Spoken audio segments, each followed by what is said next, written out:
आज कहते हैं जब ध्रुव जी ने पार्षदों को देखा और पार्षदों की बात सुनी तो उनके कहते ही झट से विमान पर नहीं बैठ गए।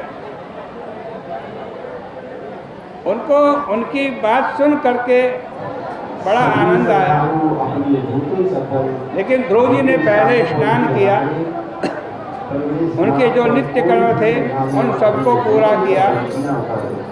फिर जैसे वैष्णव चंदन आदि लगाते हैं वैसे ही मंगल संपन्न हो करके, जैसे कोई सौभाग्यवती स्त्री 16 श्रृंगार करके अपने पति के पास जाती है, वैसे अभिषेक आदि करके, और जैसे सुशील बहू अपनी सास को प्रणाम करती है वैसे ही ऋषि मुनियों को प्रणाम करके उन्होंने विमान की पूजा परिक्रमा की तथा पार्षदों की वंदना करके उस विमान पर चढ़ने के लिए तैयार हुए।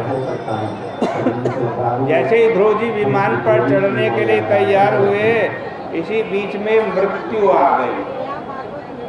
उसने कहा कि जो मृत्यु लोक से ऊपर जाता है उसको हमारे मुंह में से निकल कर के जाना पड़ता है। ध्रुव जी ने उत्तर दिया कि आओ तुम्हारा भी सत्कार करते हैं।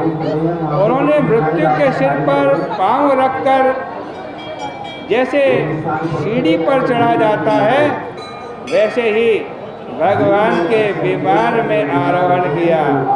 जैसे अन्य महात्मा शरीर का त्याग करते हैं, पांच भौतिक शरीर को पंचभूत में, पंचभूत को त्रिगुण में, त्रिगुण को एक में, एक को आत्मा में और आत्मा को परमात्मा में लीन कर देते हैं, वैसे ध्रुव जी ने अपने शरीर का परित्याग नहीं किया, बल्कि इसी शरीर से विमान पर आरूढ़ होकर के गए।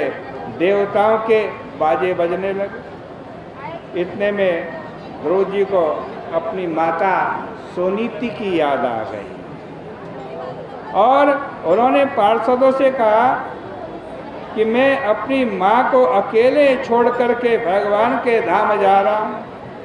इस पर पार्षदों ने कहा कि देखो देखो, तुम्हारी माँ तो दूसरे विमान में पहले ही तुमसे आगे आगे जा रही है। जिसको तुम्हारा जैसा पुत्र प्राप्त हो गया उसकी सदगति के संबंध में क्या शंका। इस पर ध्रुव जी को बड़ा आनंद हुआ और वे देवताओं, मुनियों, ग्रहों सबका अतिक्रमण करके विष्णु पद को चले गए।